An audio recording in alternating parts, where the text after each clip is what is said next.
उत्तराखंड की देवभूमि, जहां हर पत्थर में आस्था बसती है, जहां मंदिरों की घंटियां सिर्फ पूजा का प्रतीक नहीं बल्कि संस्कृति और परंपरा की पहचान है। लेकिन आज हम आपको एक ऐसी खबर दिखाने जा रहे हैं जिसने सीमांत क्षेत्र त्यूणी में माहौल को संवेदनशील बना दिया है। मामला जुड़ा है त्यूणी के प्रसिद्ध और ऐतिहासिक हनोल महासू मंदिर से और आरोप है कि मंदिर के पास एक घर में अवैध चर्च बनाया गया है। यही नहीं, यहाँ एक हिंदू परिवार का धर्मांतरण करवाकर ईसाई बनाने का भी आरोप सामने आया है। नमस्कार, मैं हूँ आपके साथ शबनम और आप देख रहे हैं तीतर न्यूज। देहरादून के सीमांत क्षेत्र त्यूणी में इन दिनों माहौल गर्म है। हनोल स्थित महासू देवता मंदिर, जो क्षेत्र की आस्था का केंद्र है, उसके आसपास एक कथित चर्च बनाए जाने की सूचना ने स्थानीय लोगों में आक्रोश भर दिया है।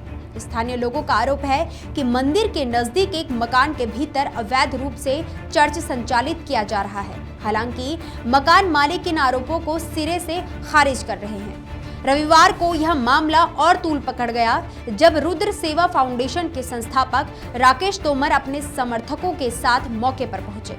राकेश तोमर और उनके समर्थकों ने प्रशासन से मांग की है कि संबंधित भवन को तत्काल सील किया जाए और पूरे मामले की निष्पक्ष जांच कराई जाए। संगठन ने यह भी मांग उठाई है कि हनोल महासू मंदिर के 500 मीटर के दायरे में विशेष नियम लागू किए जाएं ताकि भविष्य में किसी भी प्रकार का धार्मिक विवाद खड़ा ना हो। यहाँ तक की चेतावनी भी दी गई है कि यदि प्रशासन ने जल्द कार्रवाई नहीं की तो उग्र आंदोलन किया जाएगा। एक तरफ मंदिर की आस्था, दूसरी तरफ एक परिवार का दावा है कि यह उनका अपना घर है और वे अपने धर्म के अनुसार केवल प्रार्थना कर रहे हैं। सूचना मिलते ही स्थानीय थाना पुलिस मौके पर पहुंची। पुलिस की मौजूदगी में दोनों पक्षों के बीच बातचीत हुई। मकान मालिक ने स्पष्ट रूप से कहा कि उन्होंने कोई चर्च स्थापित नहीं किया है। उनका दावा है कि उन्होंने वर्ष 2012-2013 में ईसाई धर्म अपनाया था और यह उनका निजी मामला है। उनका कहना है कि वे अपने घर में परिवार के साथ प्रार्थना करते हैं और इसे चर्च बताना गलत है।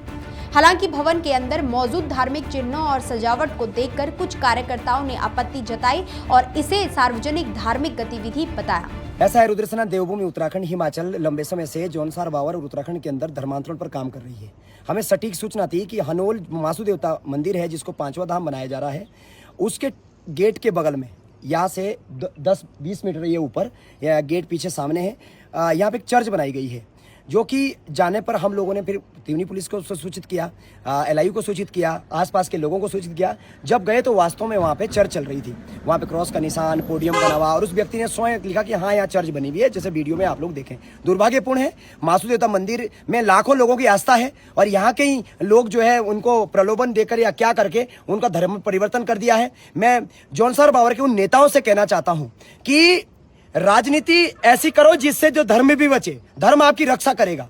आज तक किसी भी व्यक्ति ने इस पे आवाज नहीं उठाई। इतने लोग जो है धर्मांतरण हो गए, उसके बाद वो धर्मांतरित हो रहे हैं, उनके वो जातीय प्रमाण पत्र प्रयोग कर रहे हैं, ईसाई निवास प्रयोग कर रहे हैं और यहाँ की जमीनें प्रयोग कर रहे हैं। दुर्भाग्यपूर्ण है। शासन प्रशासन से निवेदन है, इस चर्च को तत्काल प्रभाव से बंद कर दिया जाए, अन्यथा राकेश उत्तराखंडी यहाँ पे भूख हड़ताल पर बैठेगा महासू देवता मंदिर के अंदर, और इस चर्च को तत्काल प्रभाव से बंद कर दिया जाए। जो ये चर्च चला है, इन पे तत्काल मुकदमा दर्ज किया जाए। जौनसार बावर के अंदर महासू देवता के भूमि पर इसी तरीके से एक तरफ तो जेहादियों ने हमारी जमीनें कब्जाई 700 बीघा, दूसरी तरफ से ईसाइयों ने यहाँ पे महासू देवता मंदिर के बगल में चर्च बना दी है। तो दुर्भाग्यपूर्ण है और इस चीज से हम कतई भी बर्दाश्त नहीं करेंगे। अब सवाल यह है कि क्या किसी व्यक्ति को अपने घर में प्रार्थना करने का अधिकार है और क्या किसी धार्मिक स्थल के पास एक अन्य धर्म की गतिविधियों पर कोई कानूनी रोक है। वहीं थाना प्रभारी ने दोनों पक्षों से शांति बनाए रखने की अपील की है। उन्होंने कहा कि लिखित शिकायत मिलने के बाद जांच के आधार पर उचित कार्रवाई की जाएगी। पुलिस का कहना है कि यदि किसी प्रकार की धार्मिक गतिविधि नियमों के विरुद्ध पाई जाती है तो आवश्यक अनुमति और कानूनी प्रक्रिया के तहत कार्रवाई की जाएगी। फिलहाल यह मामला जांच के दायरे में है। प्रशासन स्थिति पर नजर बनाए हुए है। अब देखना होगा कि जांच में क्या तथ्य सामने आते हैं। क्या यह सचमुच अवैध धार्मिक स्थल है या फिर एक निजी प्रार्थना स्थल को लेकर खड़ा हुआ विवाद। त्यूणी से उठी यह हलचल आने वाले दिनों में किस दिशा में जाएगी, इस पर सबकी नजरें टिकी हुई है। फिलहाल इस खास रिपोर्ट में इतना ही। देखते रहिए तीतर न्यूज। धन्यवाद।